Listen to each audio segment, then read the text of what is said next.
So, hello and welcome back to another Original Voice podcast where we talk to Sheffield's emerging musicians and artists, share their stories, their craft and the journeys shaping their future.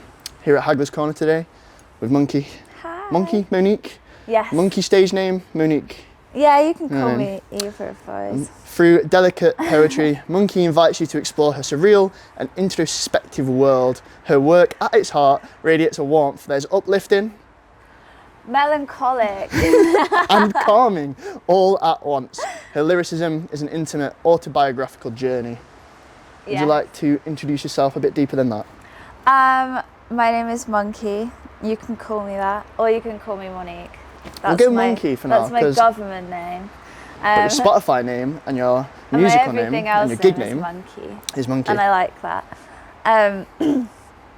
Yeah, I'm a Sheffield-based musician. Been doing it for a few years now.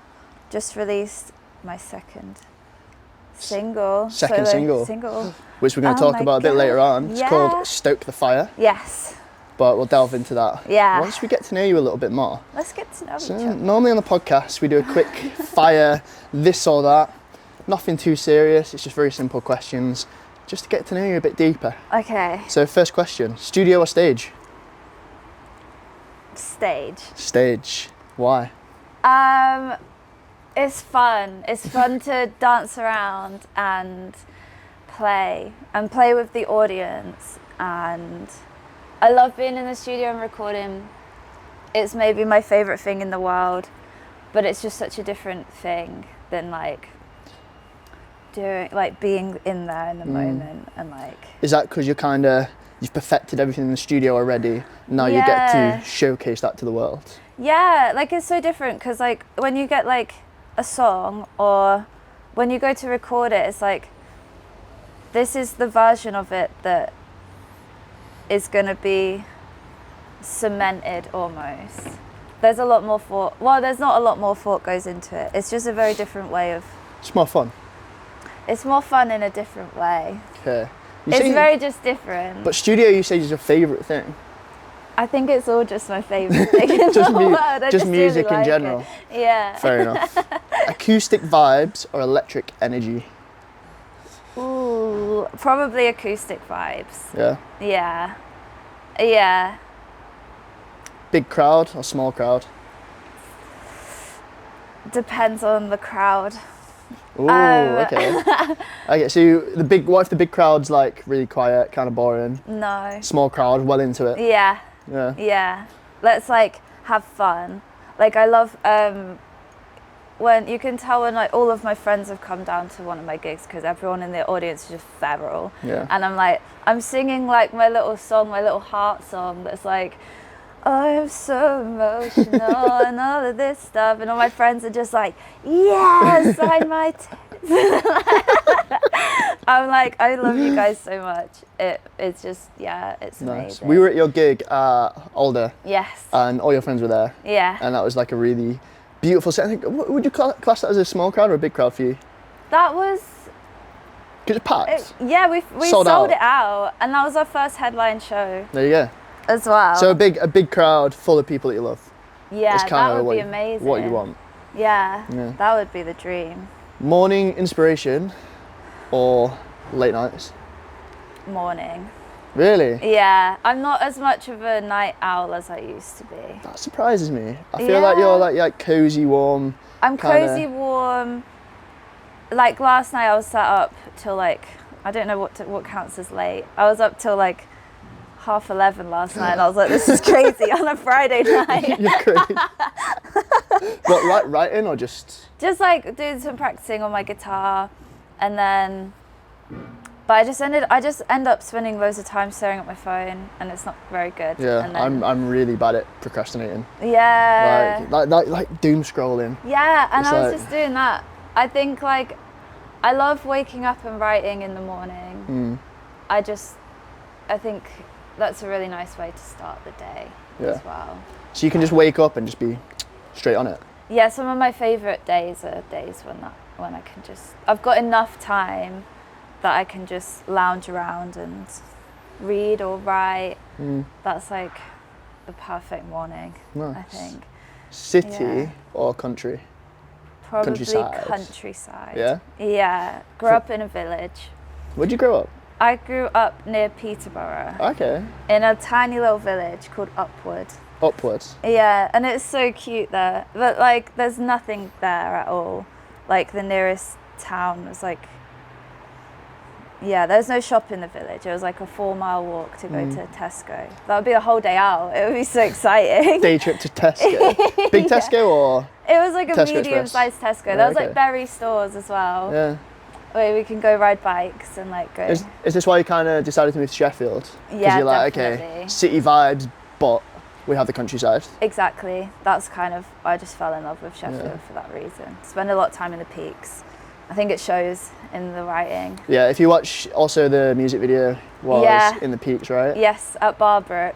Barbrook. Yeah. And the album cover, the photo, That was also at Barbrook. there you go. And then me and my friend Eva, we've done like a little visualizer for Stoke the Fire. That was filmed Shout out at- to Eva Yaps, Shout out to Eva Yap. incredible cinematographer. She's the best cinematographer in the world, and I would trust her with my life. Wow, that is some big solo jam or full band chaos? Band chaos. Yeah, it's nice. Feel like a part of something. Yeah. But then we've seen you at Hagglers, we've seen you doing your little solo bits, and it's all kind of. I feel like the lyrics come across a little bit more in those situations. I think they can. I think a lot of my songwriting is very intimate as well, and yeah, probably does. The lyrics probably do come through a lot more. Depending on the song, I feel more comfortable when there's a band around me, because I feel like that it takes Like a the pressure off cohesion. me a little bit, Yeah. because we're all in it together. Nice. Yeah. Lyrics first or melody first? See, for ages, I always thought that it was always lyrics first. But I was talking to Kwaku, and he was like, well, it's not a song if there's no melody. Yeah. And I was like, oh, you're right. It's a poem. And most of my lyrics come from poetry that I write. So I was like, well, it's always the poetry first, but then actually realised, well, then it's not a song, is it? It's a poem. So it has to be both. Is it so? It depends though. Okay. Yeah. So talking to Kwaku, KOG by the way. Yeah. For anyone who listens to KOG, is absolutely incredible He's such person, an incredible amazing- musician, incredible guy. He's Ghanaian, so he's all very beats, drums, Yeah. dancing, all that kind of stuff. Is that kind of been what am I trying to say here? Listening to people like that who come from all over the world, does that kind of help you with your songwriting? Yeah, I think it's really important to Collaborate. collaborate. That's a big thing that he talks about. Yeah, But to draw inspiration from lots of different places. yeah, I think I find myself just listening to the same albums, the same artists over and over and over again, because I love them so much. But often then like you'll listen to something that's like really different and just be like, well, I never thought of writing in that way, or like, yeah. and that's really important, I think, if you want to experiment and grow as an artist. I could probably do with a bit more of that kind of thing. What, just meeting people, collaborating? Yeah, and Just- just like putting myself in different worlds, Different worlds. Where do we go different from there? worlds, and then like you absorb parts of those worlds, and you can have your little mark on them as well. Nice. That's what it's about. Yeah. So I think we should delve a bit more into yourself Ooh. and your music. Yeah. We'll get to the single, Uh-huh. but I want to know a bit more about you. Yeah. How you came into the world of music, Mm-hmm. and your kind of earliest memories of playing, learning, enjoying. Okay. I think like I always really, really loved singing so much. All being like a kid and everything. Always been a performer, or just kind of I singing to guess so, yourself? like when I was at school I was like in the school plays and stuff. Nice. I really like doing that. But then I think like, you know, you kind of grow up a little bit and you get really insecure as a teenager, and I just never really thought it could be something that I could do. I didn't really see it around me either. So yeah, I came to uni and then I joined like the music society with a couple of my friends, and I didn't really do anything, but I just enjoyed being there. And they were both really inspiring, beautiful musicians, and just meeting other people. Yeah, and we did my first ever open mic was with my friend Kate, and we played at West Street Live. Nice. And we did one song, and I was so nervous. And yeah, it was such a nice memory. So it sounds like you've gone from enjoying singing as a kid, and then like this massive gap in between where, did anything happen in between? Were you learning how to play guitar, anything like that? I started having a few guitar lessons when I was like 14, probably. But I was like such a moody teenager. I just couldn't gel with it. I really, really wanted to, but I was just like, it wasn't working. I was like, no, I have to go and be like grumpy in my room. So then got a bit older, and then it wasn't really till lockdown where I was like, Wow. I've got a guitar, I just need to learn how to play it. And I met somebody and we fell in love, and he taught me a bit about playing guitar. We wrote a song together, and then just kind of slowly from there started practicing and learning. I did not know it was that late on in your life that music sort of came in. It's like you've been playing and singing for years. Well, thank you. What, 4 years? 5 years? Yeah, I'd say like 5 years since I was like, I'm actually gonna try. Yeah. And then I think I had my first gig in 2022. Wow. Which, Aww. Reminiscing now. I know. How's it gone since then? You've come across as successful in your own sort of right? I hope so, yeah. I feel like I'm doing well. I feel like it's been a long process building like a foundation that I feel strong on.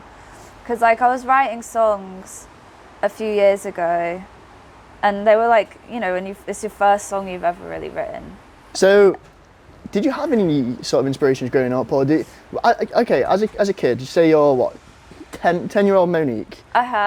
What's going through your head? You enjoy singing, but what do you want to be? Do you want to be a doctor? Do you want to I wanted to be a singer. Okay. And then I was like, looked around me and I was like, well, everyone wants to be a singer, or they want to be a footballer.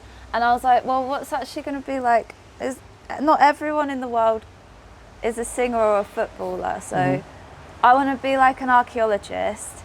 And I had a phase of that. And then I think I had a phase of maybe I want to be like I got a bit older, and in school and stuff I was like, maybe I want to be like a counsellor. And then it was like, no, I'm really bad at psychology. And then I went to uni and I studied journalism. Okay. Because I enjoyed doing like media and sociology and English. And yeah, I did journalism. I liked it. I liked some parts, I hated other parts. But I think I've realised now that it was all about storytelling, and that's why songwriting is so important to me. Did you start with poetry and then do music, or did you start with music and then do poetry? Because you're also an artist in other ways than music, right? What do you call it? I'm multidisciplinary. A multidisciplinary. So poetry. You can just say that when about anything, yeah. So poetry. Yeah. You're an artist as well, right? So you paint. I like to draw, and I paint for fun. Yeah. And I write a lot of poetry. Which translates. Does it all translate into music? Do you write a poem and then think, okay, can this be a song? Sometimes. Yeah. Like, I brought with me because I thought you might like to see. So Oh. This is the journal. Show the camera. This is a special journal, This I'm is assuming. almost 2 years worth. Wow. And it's just about That's finished. stacked. You can see Yeah. the thickness of it. And it's like part journal, part scrapbook. Oh wow, I love this. But there's so much in here that basically all the songs that you'll hear when I play them live have started in here somehow or another. Of just poetry, pages and pages and pages and pages and pages. So I feel like this would be a good moment to... Should we talk about my new song? Is the new song in the book? There is. I would love to see the earlier kind of There are parts. inspirations of this song. Yeah, there's like, it's kind of in chapters, I think, in here. There are lines in here. The poetry that you inspire is in here. There's a lot of references to water in here. Okay. Got really into wild swimming Hell yeah. last year. Me too. And you can tell because it's all I sing about is just being in water and in mountains and. So I not to plug it or everything. anything, but I personally recently did a wild swimming documentary. There's a shout out to B. It's called The Art of Being. She's called B. That's amazing. And she discovered that she was autistic at the age of 40 and had these meltdowns. She couldn't really understand why. And she started cold water swimming. And it completely just reset her brain, everything. It just made her feel so good after she got out that it kind of, she explains it as stopping the breakdowns, stopping those meltdowns. So yeah, there's a lot of inspiration in cold water. Yeah. Almost. There's a lot of healing to do in cold water as well, I find. 100%. How did it help you? I feel like last year was very weird. Yeah. And especially like getting to this time of year, it's not good for the mind when it's dark all the time. Yeah. But going swimming regularly really helped build like a healthier relationship with all the seasons and how they all have something beautiful for us and something to teach us. And yeah, just that feeling. Oh my God, it just feels so, like there's nothing like it, getting out the water and just... prefer it when it's really cold, or do you prefer it kind of like March time when it's like cold enough to give you that shock, Yeah. but not cold enough to think that you're dying? Well, there's been a couple times where I think I pushed it with how cold. I think there was one swim we did at the start of this year and we were like, oh my God, it's not freezing anymore. And we spent like 20 minutes in there and I got out and I was like, I feel ill. Yeah, but you're like red to touch I was and like, everything's freezing, but it's like, you feel so good. Yeah, normally that's what it's like. This time I stayed in for too long. I got in the car, put the heat all the way up. I was like sweating, but still shivering. And I was like, got to be safe. Got to be safe. And you don't push it. Go with a friend. And you always go with your friends. Wear a toe float.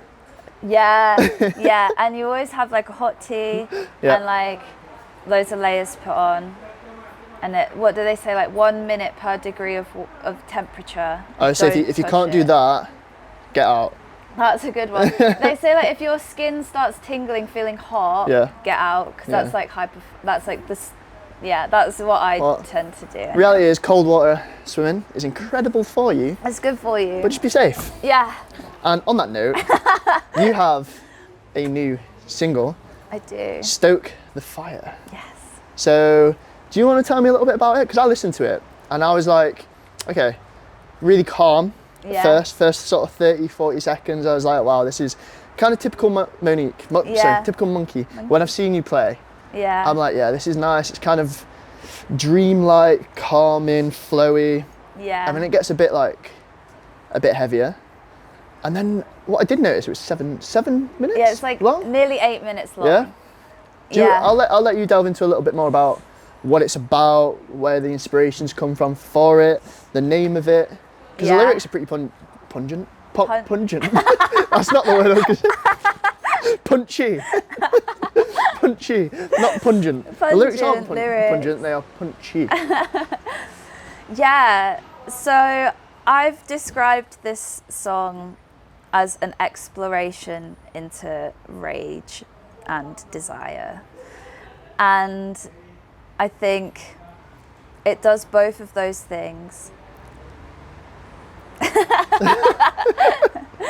The kind of story of the song is about a relationship that I had with somebody that wasn't good really for either of us.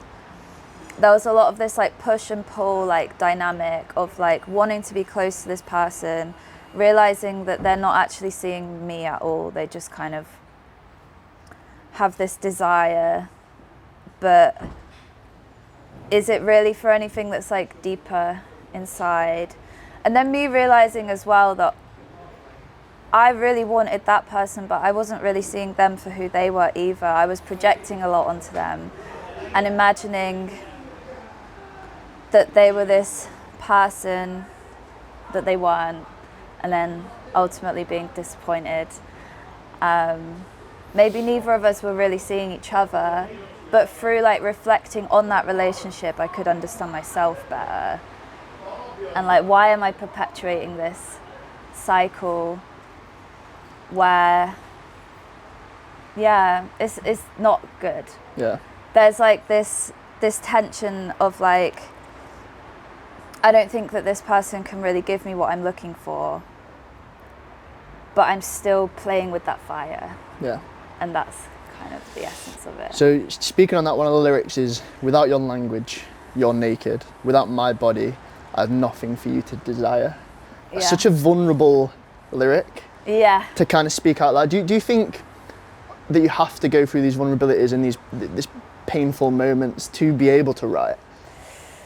I think that I use writing to understand my experiences and process, and yeah, I wouldn't say that there has to be I think you can write well and you can write really beautiful stuff from anything. Yeah. And I've actually been trying more to write about good things and beautiful things, and that's been really rewarding for me, because we have to process those things too. Rewarding how? Rewarding, I think, because I think I'm a very romantic person, and I think that one of the really beautiful things about writing is that you can take something really mundane and give it meaning and give it a story and give it, yeah.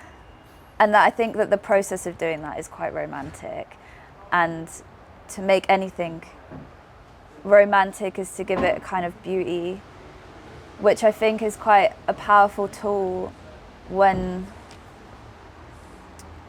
you take when you can then take a painful experience and turn it into something that you can see something good in it at the end, because I've created something, and that creation has then helped me grow as a person, because I've learnt something and I've forged something in that fire, you know, that like could be destructive, but I've turned it into something creative. So you talk about being vulnerable and all these songwriting things and stuff like that, but did you sit and write this song by yourself? Yes. Yeah. I wrote all the lyrics and came up with the structure for it pretty much by myself. How is that creative process? So with this, did you kind of write a poem first? This one took me ages to write. I think I'd written like the intro, and I was like, it's not finished yet. And it picked it up and put it down and picked it up and put it down for ages. And actually, I think I came up with the guitar, the like do do do Yeah. do first with this one, and then was just chilling and maybe journaling. It feels like you're quite old school in your songwriting. You think? Yeah. Okay. Like the whole kind of like the whole sketchbook, the whole like Yeah. sticking inspirations in, that kind of things. Obviously, romance inspired this song, Yeah. but also, I guess, heartbreak. I in a think, way? yeah, it was like, I kind of found myself really confused and frustrated in this particular relationship, and sad, but also angry. And I've found it really difficult to understand anger in the past. Not really knowing what to do with it, because it's such an active emotion. It requires action, and it requires something to it's driving you to do something, either to protect yourself or to like change something. And I've never really known what to do with that like energy. Channeling it into this song was so good. Yeah. And so empowering, because it kind of gave me the opportunity to kind of rewrite the story a bit, instead of being like, oh, why does this always happen to me? Why is this horrible thing? Like, and to just be like, no, actually, I'm my own agent here, and I'm allowed to say like, fuck off. Fuck off. And like to spell it out, and to be like, you know, but you it feels good. You write fuck off in a very, very beautiful way. This is my way of saying fuck off. One lyric that did stand out for me when I was kind of listening and reading it through is, I would love to hear you scream in pleasure. Yeah. But it's in quotation marks. It is. That was something that they kind of said to me. Right, okay. It was interesting, because this relationship, it was very much like they didn't really... It was kind of like, oh, come and be with me, but like, not where the world can see us. Yeah. Right? And that's never going to slide with me. You should be proud to have me. I would be proud. I wouldn't be with someone if I wasn't proud to have them in my life. So I was just like, what the hell? Like, on one side, you know, you're saying like, it's like that, I would love to hear you scream in pleasure, but then keep me quiet under covers. Yeah. The next line is just like, there's this huge contradiction here between like wanting, when we're in private, for it to be like this passionate, like crazy thing, and then as soon as like we're out of, not in that, in our own little kind of tucked away world, it's just like, yeah, I'm just like, you're driving me insane with this. And there's so much going on in this song. It's kind of like, it's how you say it, it's your journey through a relationship. There's lots of romance in there, there's a lot of passion in there, there's a lot of hatred in there, but then at the end it says it's the poetry that you inspire. Yeah. So it's almost saying, because of this, you're inspiring me to kind of self-develop, I guess, evolve. Yeah. And that's another part of it as well, because like the flame, oh no, where is it? I drown in rivers, they love me. You hold the mirror, the power, the key. And it's like the river, you know, I'm drowning in it, but that kind of feeling of suffocation, that's kind of, I'm confusing that for love. Yeah. And then, but you hold the mirror, you hold the power, you hold the key. It's like everything in this relationship is there for me to see myself in. We're both you can only meet really people, you attract what you are, you know. Why am I attracting this person? Why am I attracted to them? There's something in this. So it's a self-reflection. Yeah. Yeah. As well. I can see that, like, you know, I wasn't an angel. I try, but you know, I'm still like putting myself in this relationship. Like, obviously there's something here that needs to be addressed. But the fact that you can say that and say, you know, I wasn't fully like innocent. Yeah, I'm like, it's not I'm just still all your like fault. Perpetuating this relationship. Yeah. So, yeah. And music helps you release that. I think so. I think that having that time to sit with myself and just writing is like having a conversation with myself. And you can say anything to yourself If it's just secret, you can say anything, you can write it down, no one ever has to read it. That's so powerful for self-reflection. Oh yeah. And yeah, it's quite humbling sometimes, but it's really good. How do you take something so kind of personal from your bedroom or wherever you write to then, okay, I need a full band and Yeah. I'm also going to play this in front of people? Yeah. How do you go from that to, how do you pitch to a band and be like, look, I want to do this, it needs to sound like this, these are the lyrics? Yeah. Do you go with that mindset, or do you go with the lyrics and they kind of put their own twist on it? All the songs that we're playing at the moment are songs that I've written at least my parts for, and I've gone to them and said, I trust you. Do what you want, Yeah. basically. And it's worked. And it's worked. Yeah. I'm really lucky that the band I've got at the moment are all good friends of mine, people who I really trust with. It's a bit like scary, not scary, but very vulnerable, showing anyone a song where you're just like, what do you guys think of this? Yeah. Because in a way, you kind of want people who can be like, I don't like this part, you should change this doesn't, yeah. But then in a way, it's your personal song. I know. So it's kind of hard to tell someone that you don't like something. Yeah. So to have that trust in a band is really, really, really important. It is. I feel very lucky with the people I've got around me. Yeah. But they're all brilliant musicians. So with Stoke the Fire, for example, I knew that I wanted the intro and then like this huge, like everyone comes in. Yeah. And I imagined the drums for it first. But then like Johnny comes in with this guitar solo and it just like, Yeah. oh God, it just, you feel it. Like, I really like the build of it.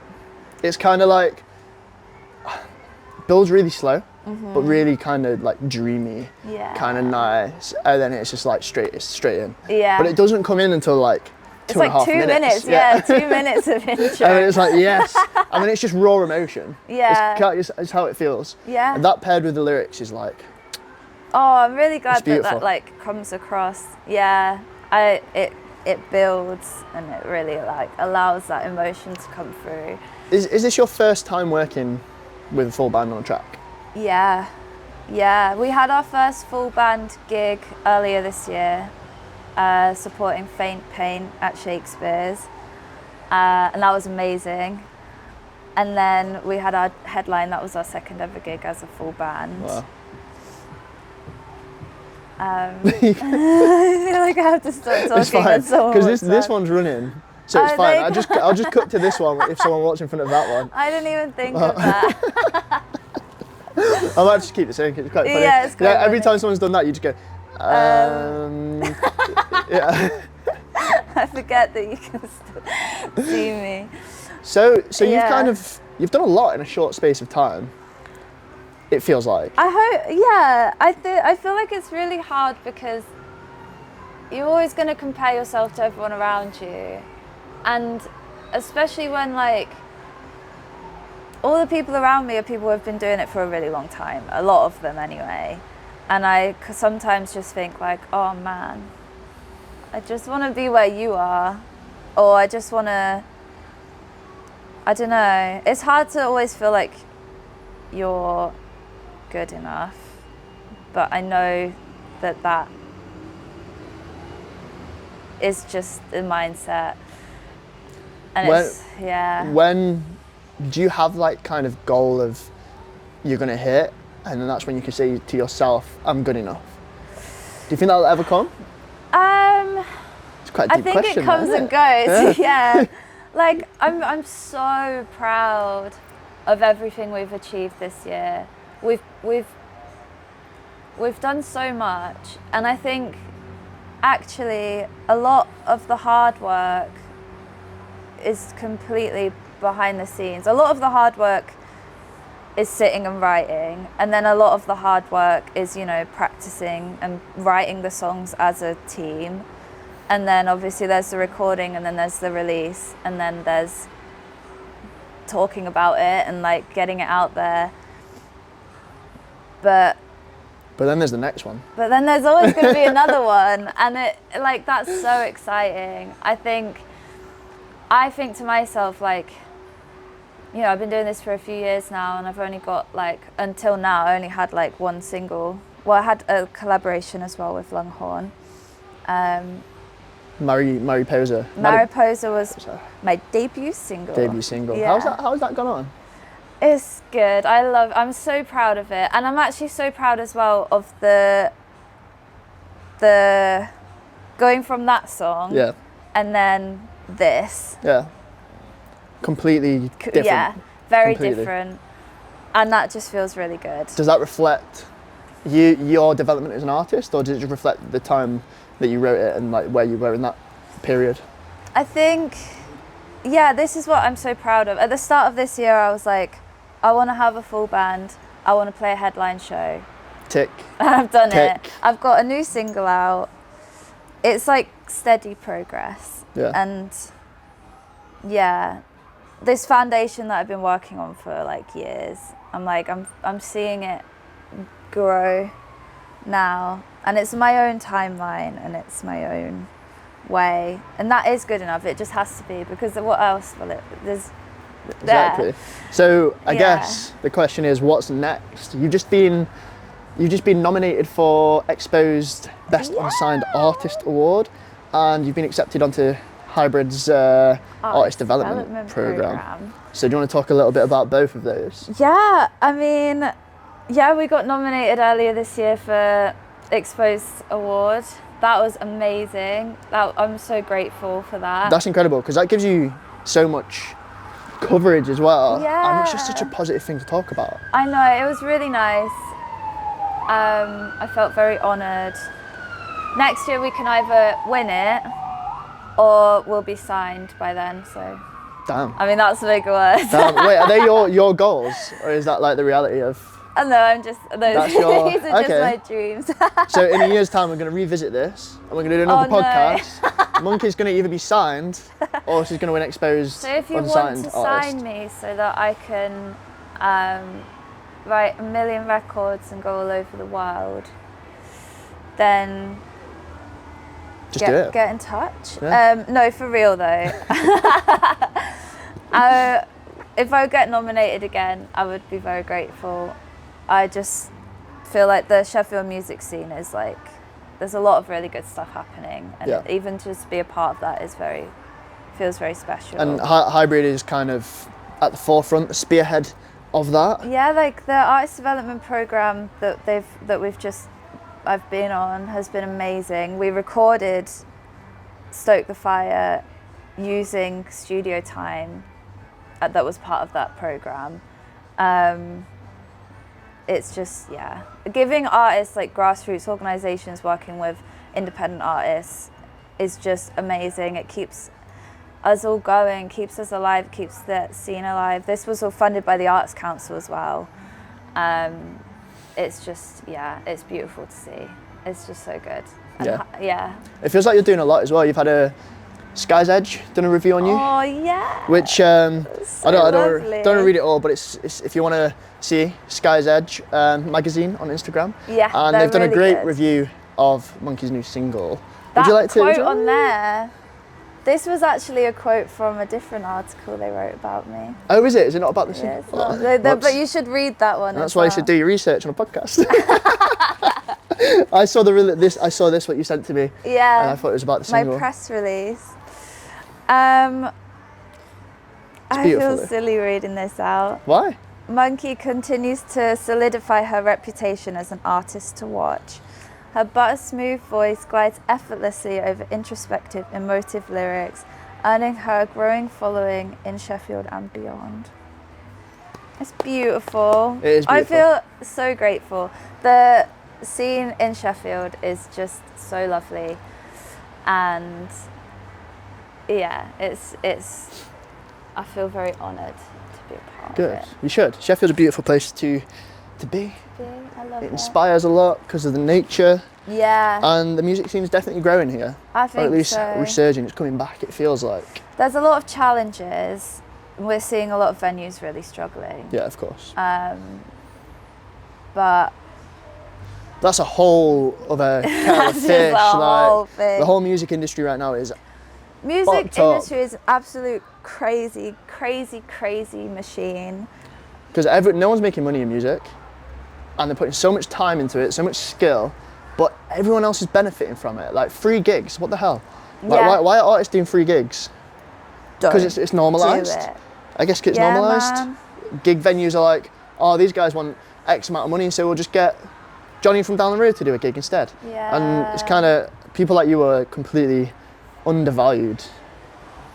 Thanks. But like, I guess it's our mission It's as well at really- Original Voice to kind of try and counter that. But I feel like there's a lot more going on that are trying to hone in, and kind of the community aspect of Sheffield music scene now is to battle these Yeah. things and demand change. Exactly. I think that what's the new venue thing that they've all come as an alliance? There's loads of venues in Sheffield teaming up. So they're saying to pay artists. I think so. I've seen this, but I forgot their name. I remember what it's We'll do called. some research and we'll put them Maybe in the just description like, or yeah. something. But that is a great thing. But there is a lot of collaboration, there's a lot of community, there's a lot of let's come together and see what we can do for each other. Really valuing that is how we all make it through these crazy times. Oh yeah. So we've talked about, I feel like we've got to know you quite a lot now. We've talked about your single, we've Yeah. talked about your life.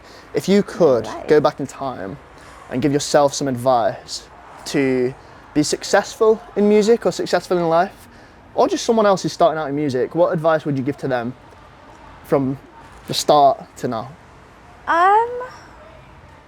Ooh.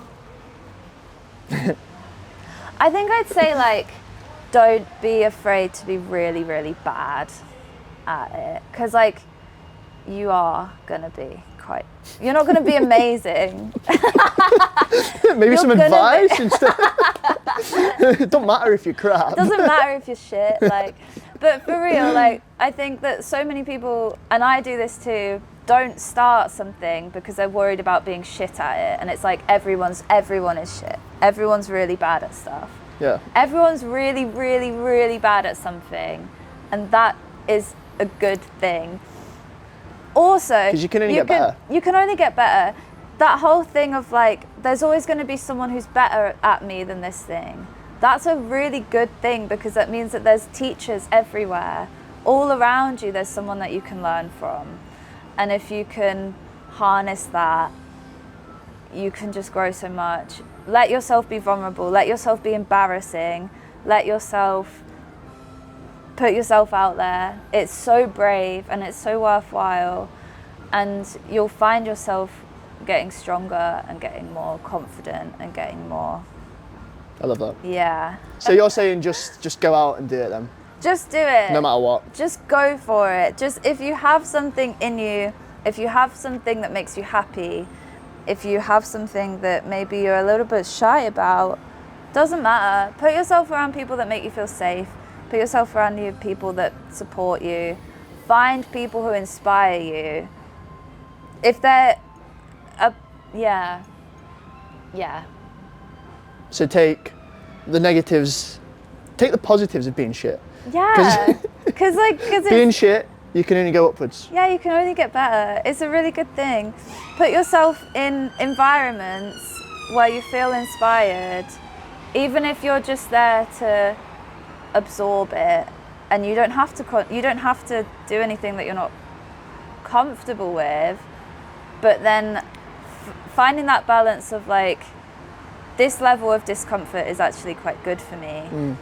I'm going to push myself here. Say yes to opportunities when they come, even if you don't really always feel prepared, because then you just have to prepare yourself, and then it's a catalyst, and you just get better because you kind of have to. You'd be a great mentor. As you think. Yeah. For a young Monique, I feel like you'd be a great mentor for young Monique. I feel like I am a mentor for myself. I feel like that little Shy Monique who went to little school not girl wanting in to me. sing. I know, being like, ooh. Like, just do it. Don't Yeah, matter. come on, girl, it's fine. Yeah. Oh, that's really sweet. Okay, Monqi.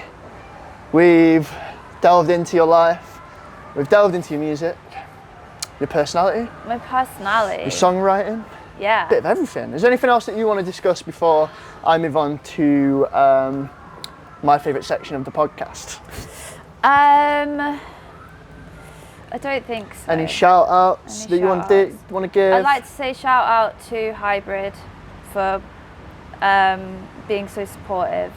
The artist development program was amazing. They're running a youth music one now, which is really good. Amazing. Getting people in the community involved. Young people especially need that kind of thing. Shout out to my band. I love you guys. And Johnny, who's my guitarist and producer. He made it happen. Thank you, guys. Thank you, and thank you to everyone coming to our gigs, and just making it happen. Thanks for making it happen, man. Oh yeah. It means the world. So we do a section here on the Original Voice podcast called Chat Shit with ChatGPT, and it's basically where we ask ChatGPT to write a bunch of random theoretical questions, and we ask the artist them. So first of all, what's your thoughts on the whole AI? The whole AI. I have a lot of mixed thoughts on AI.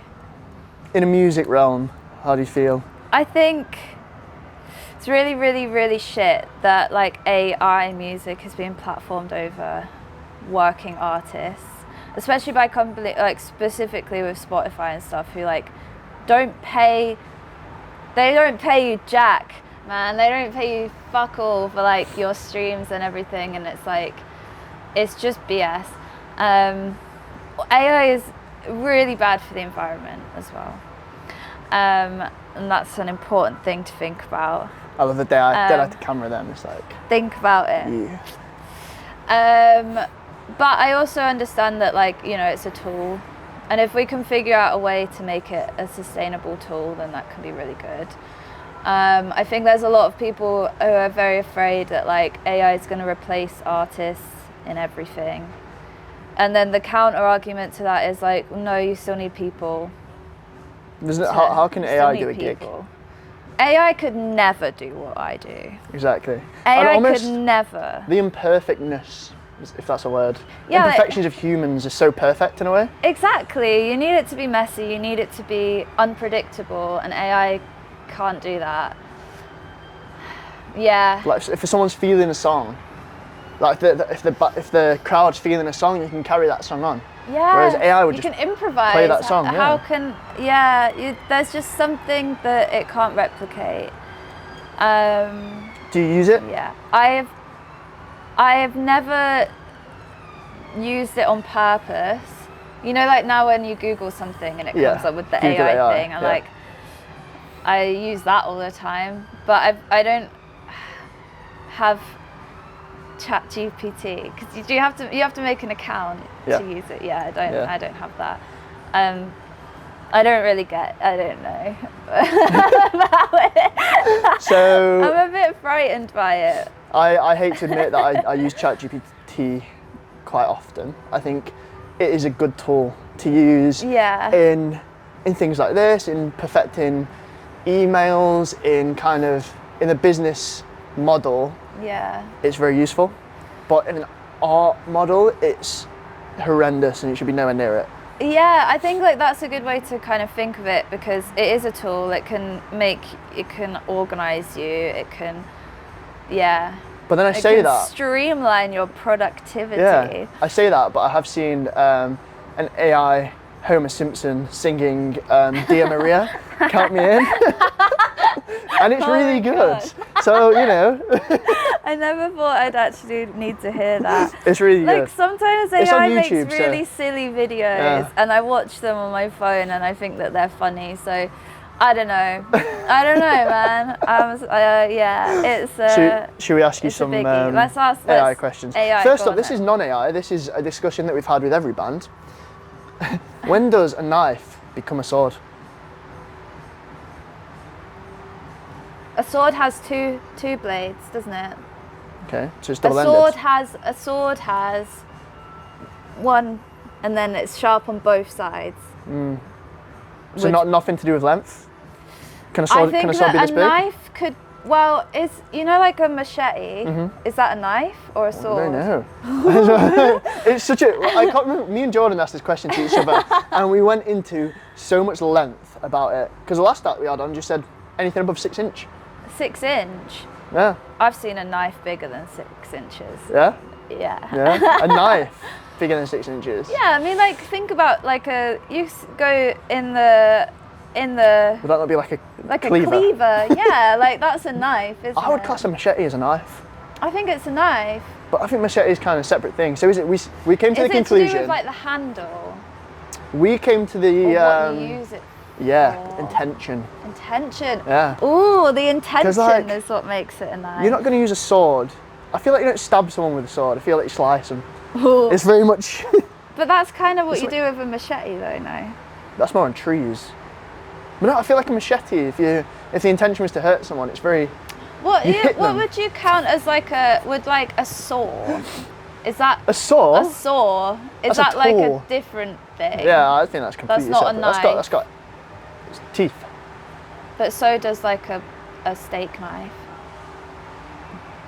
True. There's like other things too. It's such a deep question. It is such a deep question. You can have like a dagger. I think this is deeper than what is the meaning of life. I don't think there is an answer. I like this question. I think that there's a lot of room. Because a dagger, double-ended, dagger. it's got the handle, But it's got just the protector. a little sword. It's a little sword, because you wouldn't chop like some cucumber with a dagger, unless you're a bit bougie. Yeah, unless you're like, this is my cucumber dagger. Oh, you'd feel like the fucking bollocks doing that when you're chopping, Imagine. making your salad with a dagger. That would be really cool. So you think it's intention, double, so if it's intended to hurt. I think that like a sword, yeah, is more of a weapon than, and a knife is more of a tool. Yeah. But a knife could be used as a weapon. It could. So can anything really. You could use this plant pot, like. Alright, moving on to another one. This is easing you into the ChatGPT questions. All right. If you could drink only 2 liquids, not water, forever, what would they be? Not water.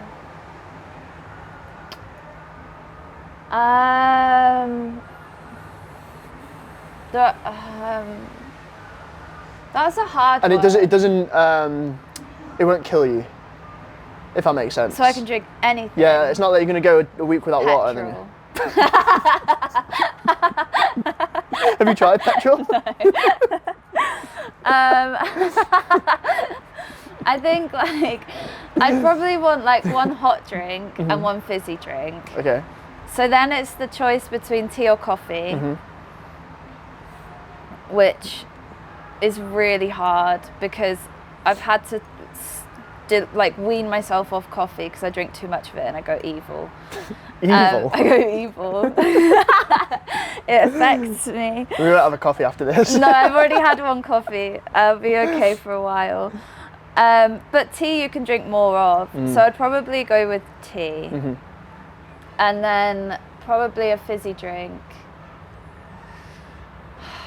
Rubicon lychee. Oh yeah, you know what? That's actually such a good shout. Oh, do you like Jamaican ginger beer? Oh yeah, man. I'd That say bangs. like a ginger beer. I love a lemonade, classic, just good, isn't it? Yeah. I feel like ginger like beer a all day ginger every day would beer. be hard though. Yeah, I feel like, well, so I can still choose. I have water. No water. No water. No water. I'm just not two. allowed it. No ever. water ever. What the hell? But I can still sustain myself off these two Yes. drinks. So the Jamaican ginger beer would act as a water. And you wouldn't feel shit after drinking it all. Do you know what I mean? I think I'd probably ginger beer is probably a really good one then because it's ginger beer and tea. It's not too like a lemonade is too sugary. Yeah. I think. And tea. Nice. Yeah. Nice. I think I'd choose those. If your pillow could talk, what would it complain about first? What would it complain about? My room's really cold. My room is so cold. Probably that. Yeah. Yeah. So what were you doing here? I'll be like, yeah, man, it's freezing because my bed's right up against like the window as well, and like the draft comes through, and then I'm just like Yeah, I feel like pillows cold. like cozy. Because they're all cozy themselves, aren't they? They don't want to be... They want to be like snuggly Yeah. as well. Probably. So it'd be like a bit cold. Yeah, it'd be That's what like, I'm it's a saying. bit chilly in here actually. That would probably be it. You wake up as a sandwich. What type are you and who eats you first?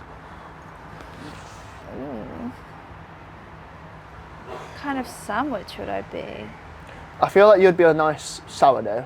Oh, Like, that's... as the bread. Oh, yeah. Oh, I could be like a focaccia. Oh, like a half focaccia and then in between, okay. That could be good. So a bit salty. I think there'd be a bit of salt, maybe even like rosemary or some kind of herb on the bread. Rosemary and olives. Oh, yes. It's like something Tons like of that. olive oil, salt. Oh. You'd need something like maybe a bit of salad in there. Maybe some like avocado. Some kind of cheese. Maybe a sun-dried tomato. Or like something like that. We're talking So you'd be quite like Mediterranean-y style. I think so, but not just like Mediterranean veg, because I feel like sometimes that's actually the saddest sandwich. I feel like you'd have something a little bit weird in there as well, something a bit rogue. Should but we I can't throw think what. something really weird in there? Yeah, I feel like it matches there your would personality be. a little bit. Yeah, there'd be like something hiding in like there. a banana. Avocado banana in a focaccia. In a focaccia. Let's do that. Let's do something like that. Oh, we could add like cashew Yeah. in there. Well, that could be like cashew maybe butter like a for cashew like pesto or something. Yeah. Like really good. I feel like we should make this sandwich and see what it's like. Let's go down the cafe and be like, what Instead have of you got? merch, we'll make a focaccia, cashew, pesto, banana, avocado sandwich. That could be really good. And if you There's pay a little £10 to come and see top Monqi at a gig, you get a free focaccia. You get a pesto horrible sandwich. I like that idea. I think that could work. A squirrel challenges you to a staring contest. Oh. Do you win? Yeah. Yeah? Oh no, we're doing this. For retention, this is really bad. Are you a blinker? So who wins? No. I can like not blink for ages. Really, I Yeah, should have not blinked really. before I started. I've got like lizard eyes. My eyes are watering. I'll fast forward this bit. Aww. I think I guess I'd lose. But then a squirrel, they're quite like, get distracted, don't they? They would get distracted. I feel like if you had to epitomise like ADHD into an animal. A squirrel would be a good one. Yeah, but I feel like they use it To their advantage. Yeah. Because it's like, I'll have this nut, I'm gonna fucking run up this tree and then, yeah. That's what they're like, yeah, it's good for hunting and gathering, isn't it? If your socks could vote, Vote. what political party would they support? One would be left and one would be right.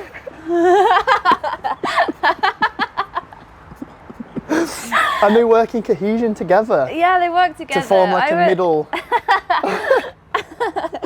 Can you just imagine your socks arguing now? Imagine about they're policies? fighting all the time. Yeah. They're like, that's why I've got to keep them separate.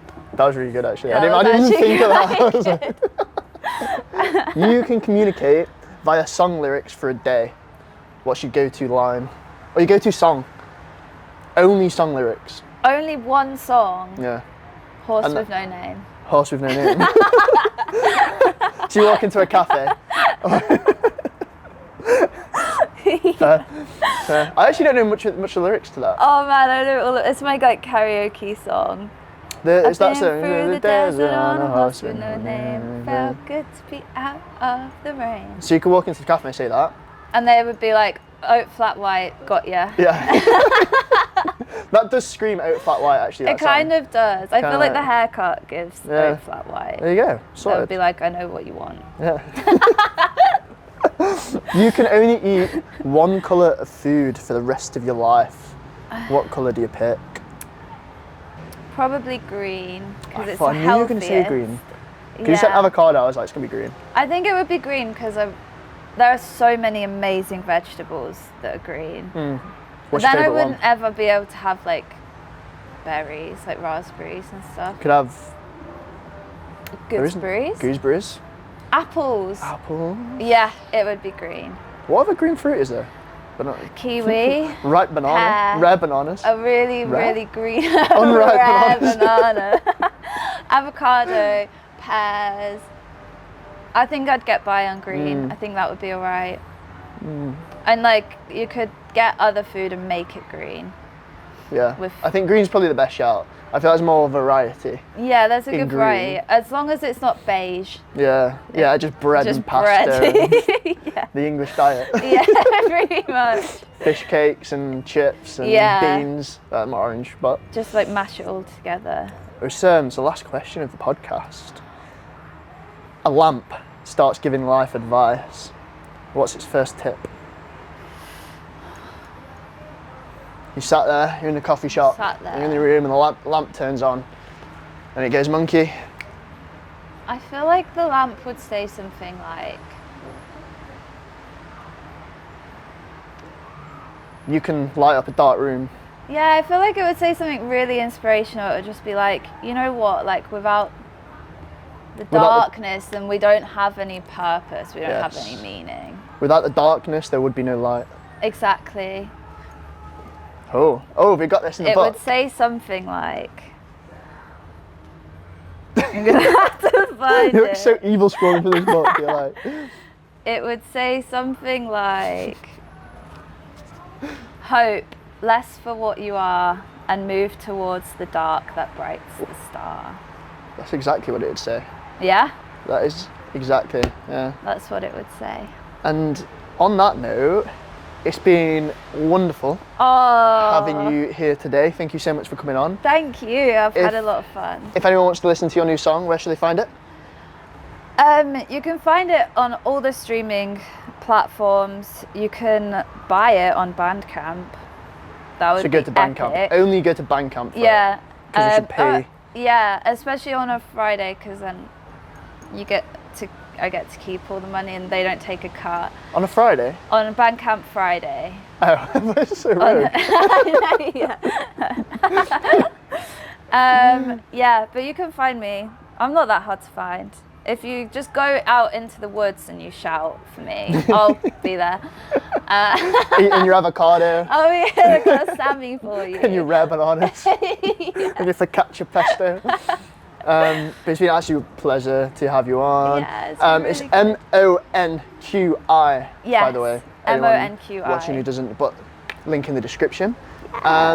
We always ask our artists to do a bit of an outro, song, hum, whistle, whatever you Okay. feel like doing. So Okay. thank you again and take it away. Okay, I'm gonna go like la la la la la la la la la la la. Thank you for having me on your podcast. It's been really fun and I've had a great time.